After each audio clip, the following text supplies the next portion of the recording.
दर्शकों, हमारा भविष्य पहले से ही लिखा होता है, ऐसा कई लोग मानते हैं और कई लोग पूर्ण रूप से नकार देते हैं। यह प्रश्न हमेशा से ही चर्चा का विषय बना हो रहता है। कहा जाता है कि जैसा कर्म इस जन्म में करते हैं, वैसा परिणाम अगले जन्म में मिलता है, जो कि कुछ हद तक यह बात सही भी है। आज की इस वीडियो में हम इसी पर बात करेंगे और असल बात जानने की कोशिश करेंगे। कहते हैं कि देवकी का 8वां पुत्र कंस का वध करेगा। यह बात सुनकर कंस ने कहा, मेरा वध तब करेगा जब मैं उसको उत्पन्न होने दूंगा। इस सोच के साथ जब भी देवकी के कोई बच्चा जन्म लेता तो कंस वहां आकर कुछ ही घंटों के भीतर मौत की नींद सुला देता था। लेकिन जब देवकी की 8वें पुत्र की बारी आई तो विधि विधान के साथ जन्म भी लिया और बाद में कंस का वध भी किया।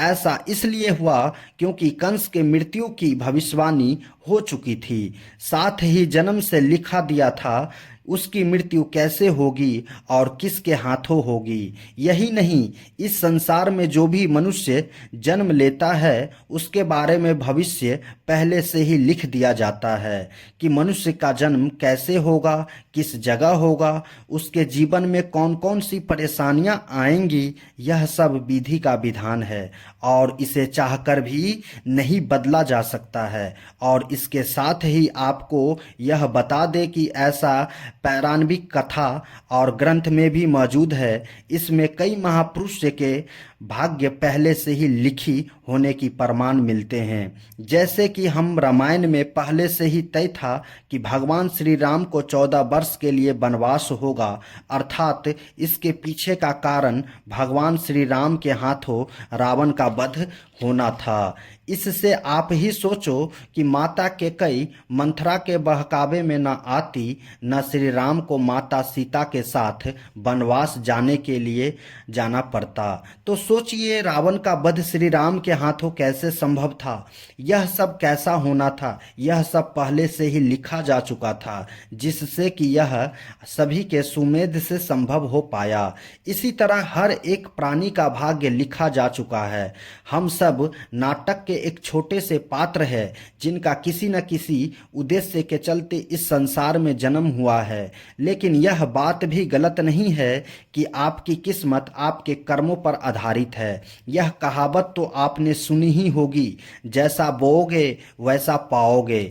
अगर आप अच्छे और पुण्य का काम करते हैं तो आपके साथ सदैव अच्छा ही होगा। लेकिन अगर आपने जीवन में हमेशा बुरे काम किए हैं तो ज़्यादातर संभावना है कि इसका दुष्प्रभाव इसी जन्म में देखने को मिलेगा।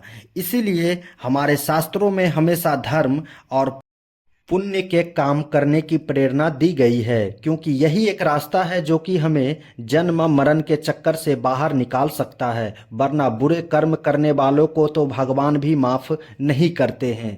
यही नहीं दर्शकों, तुलसीदास जी ने भी इस बात को स्पष्ट रूप से एक चौपाई में कहा है कि कर्म ही प्रधान है, यानी कि जैसा मनुष्य कार्य करेगा वैसा फल मिलेगा। इसी के साथ एक ऐसा बात सामने आती है, पांडव पुत्र अर्जुन के हाथों कर्ण का वध हुआ था। अर्जुन ने कहा कि हे माधव, मेरा हाथ कांप रहे थे और ये क्या मेरे श्रेष्ठ का वध मेरे ही हाथों लिखा दिया, क्या ये कैसा भाग्य है। इस पे श्री कृष्ण ने कहा, हे पांडव पुत्र, मैं कौन होता हूँ किसी मनुष्य की प्रारब्ध देने वाला।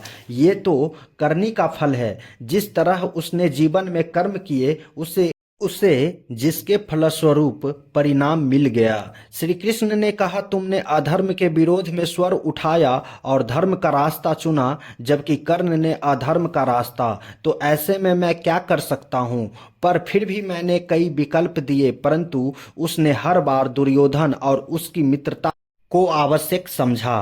भागवत के अध्याय में हमें यह सीखने को मिलता है कि भगवान हमें कुछ अवसर जरूर देता है जिसे हमें किए गए बुरे कर्म का भी पश्चाताप करके सही राह पर आ सकते हैं। अंत में यही कहूँगा कि अवश्य ही मेरा भविष्य लिखा जा चुका है, लेकिन हमारे कर्मों के आधार पर ही हमें फल मिलता है। और अगर हम अच्छे कर्म करेंगे तो जीवन में हमेशा सुख शांति समृद्धि मिलेगा, अन्यथा